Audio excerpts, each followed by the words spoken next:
Bueno, profesora, muy buen día. A continuación vamos a iniciar con nuestra exposición referente a la neurobiología del estrés y su impacto en la consolidación de la memoria. Nuestro grupo se encuentra conformado por la señorita Mónica Sabogal, el señor Juan Franco y quien les habla, David Yáñez. Con una introducción muy breve y muy somera, es importante aclarar que el estrés es una respuesta adaptativa del organismo ante situaciones percibidas como amenazantes o desafiantes. El primer subtema que vamos a tratar dentro de esta temática es la neuroanatomía, estructuras implicadas en la respuesta al estrés. Vamos a encontrar tres partes fundamentales del cerebro, el cual es el hipotálamo, el hipocampo y la amígdala. Iniciando con el hipotálamo, vamos a encontrar que el hipotálamo se encuentra en la base del cerebro, específicamente en la porción ventral del diencéfalo, situado justo debajo del tálamo y encima de la glándula pituitaria. En lo que refiere a la función principal, el hipotálamo funciona como un centro de control maestro que integra el sistema nervioso con el sistema endocrino, desempeñando un papel fundamental en la regulación de múltiples funciones vitales automáticas. En el contexto directamente de la respuesta al estrés, esta es la estructura que detecta la presencia del estrés e inicia una cascada neuroendocrina mediante la liberación de la hormona CRH, hormona liberadora de corticotropina, la cual activa el eje hipotálamo-hipófisis adrenal, el cual funciona como un sistema principal de respuesta al estrés que coordina toda la respuesta corporal frente a las amenazas o situaciones estresantes. En lo que refiere al hipocampo, vamos a encontrar su ubicación en la región interna del lóbulo temporal de cada hemisferio cerebral, siendo parte del lóbulo medial. Se localiza muy cerca de la amígdala y forma parte integral del sistema límbico. En lo que refiere al hipocampo, desempeña dos funciones fundamentales en relación con la respuesta al estrés. Por una parte, es crucial para la formación y consolidación de los recuerdos, y por otra parte busca regular activamente el eje del hipotálamo hipófisis adrenal HPA, modulando la cantidad de cortisol que se libera en respuesta al estrés, donde esta regulación es crítica porque el cortisol, aunque es esencial para mover los recursos energéticos y dirigir la atención en situaciones de emergencia, puede generar un profundo daño para el cerebro cuando se presenta un excesivo uso dentro del mismo. Ahora bien, en lo que refiere a la amígdala, vamos a encontrarla ubicada profundamente en los lóbulos temporales, formando dos cuerpos amigdalinos con forma de almendra, uno en cada hemisferio cerebral. Se localiza medial al hipotálamo y adyacente al hipocampo. La función principal se basa en el procesamiento de emociones, particularmente del miedo y las amenazas que se perciben del entorno. Su función en la respuesta al estrés es múltiple. Detecta señales de peligro a través de información sensorial que llega al núcleo lateral, las procesa y las transmite. Esta información a su vez se proyecta a varias partes del cerebro involucradas en las respuestas al miedo y la defensa. ¿Esto con qué fin? Con el fin de que ante situaciones de peligro o miedo intenso, la amígdala activa directamente el eje HPA, hipotálamo hipófisis adrenal, facilitando la liberación de CRH desde el hipotálamo. Además de esto, las amígdalas son fundamentales en la creación de recuerdos emocionales, permitiendo que las experiencias traumáticas o estresantes queden grabadas en la memoria con una carga emocional significativa. A continuación le doy paso a la compañera Mónica Sabogal, quien nos va a hablar de la psicobiología, el eje hipotalámico pituitario adrenal y la liberación de cortisol. Hola a todos, soy Mónica Sabogal y hoy vamos a hablar del secreto biológico detrás de algo que todos sentimos, el estrés. Cuando te enfrentas a un examen difícil, un susto repentino o incluso un plazo de entrega ajustado, tu cuerpo no se queda quieto. Inmediatamente activa un sofisticado sistema de alarma que involucra tu cerebro y tus hormonas. Piense en el estrés como una señal que le dice a su cuerpo, prepárate para luchar o para huir. Pero ¿cómo se orquesta esta respuesta a nivel celular y molecular? La clave está en un circuito llamado el eje hipotalámico, pituitario y adrenal, o más fácil de decir, el eje HPA. El eje HPA es este eje esencialmente el centro de mando neuroendocrino de tu cuerpo. Está formado por tres actores principales actuando como una cadena de montaje. El hipotálamo es el primero, que es el cerebro de la operación. Cuando el cerebro percibe el estrés, el hipotálamo libera un neurotransmisor llamado CRH, que es la hormona liberadora de corticotropina. El segundo es la hipófisis o glándula pituitaria. Entonces, el CRH viaja a la hipófisis y le da la orden de liberar la hormona ACTH a la sangre, que es la hormona adrenocorticotrópica.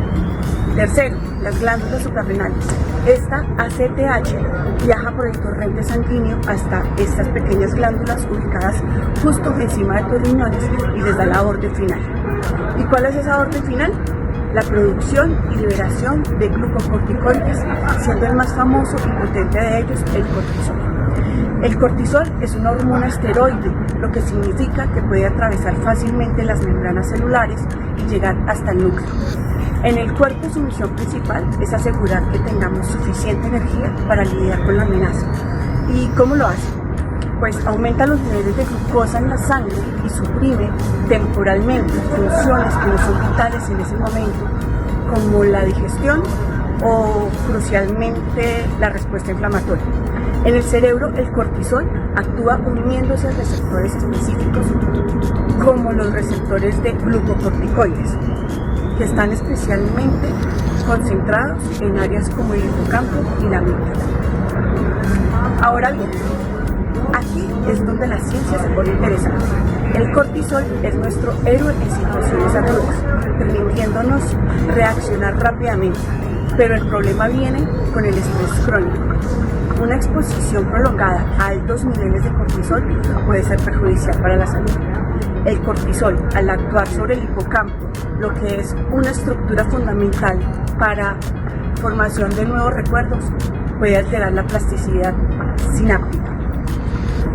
Imagínense que el cortisol es un mensajero que si se queda demasiado tiempo empieza a causar interferencia en la línea telefónica de la memoria. En resumen, el eje HPA es una respuesta de supervivencia brillante que culmina con la liberación de cortisol para movilizar recursos energéticos, pero su sobreactivación tiene un costo neuronal significativo. Y es precisamente en este punto donde entra en juego la memoria y el aprendizaje, tema que mi compañero Juan Blanco explicará a continuación. Gracias.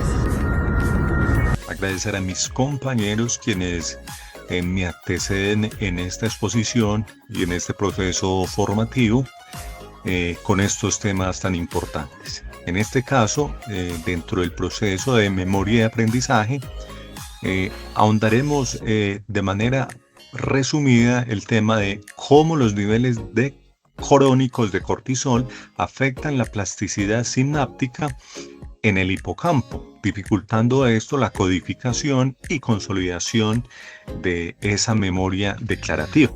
Pero antes es importante estar en contexto y saber qué es esa plasticidad sináptica, por ejemplo, que es esa capacidad del cerebro para modificar y fortalecer las conexiones entre las neuronas en respuesta a la actividad. También conocer el concepto de esa memoria declarativa, que es también llamada memoria explícita. Y esa memoria explícita es recordar conscientemente hechos de nuestra vida muy sencillos, muy de la cotidianidad, por ejemplo, como recordar o responder a esa pregunta si desayunamos, qué comimos, dónde estuvimos en la mañana o dónde estuvimos el día de ayer, por ejemplo. Y dentro de esa memoria declarativa se habla de dos memorias, la memoria episódica y la memoria semántica. Esa memoria episódica habla claramente de esos recuerdos. Por ejemplo, cuando te preguntan ¿dónde estuviste en las vacaciones el año pasado? ¿Qué hiciste? ¿Qué lugares visitaron? ¿Con quiénes fueron? ¿A qué país? Y también está la memoria semántica que almacena conocimiento general. Por ejemplo, ¿en qué país vives? ¿Cuál es la capital de Francia? ¿Cuál es tu nombre? ¿Cuál es tu fecha de nacimiento? Básicamente, y dentro de todo ese proceso tenemos claro que este cortisol tiene afectaciones dentro de la codificación del proceso de transformación en la memoria. Recordemos que la consolidación es la estabilización de esa información que convertimos en recuerdos a largo plazo, ¿cierto? Bueno, vamos a continuar con unas conclusiones que son importantes dentro de este tema y las afectaciones que se tienen con ese cortisol.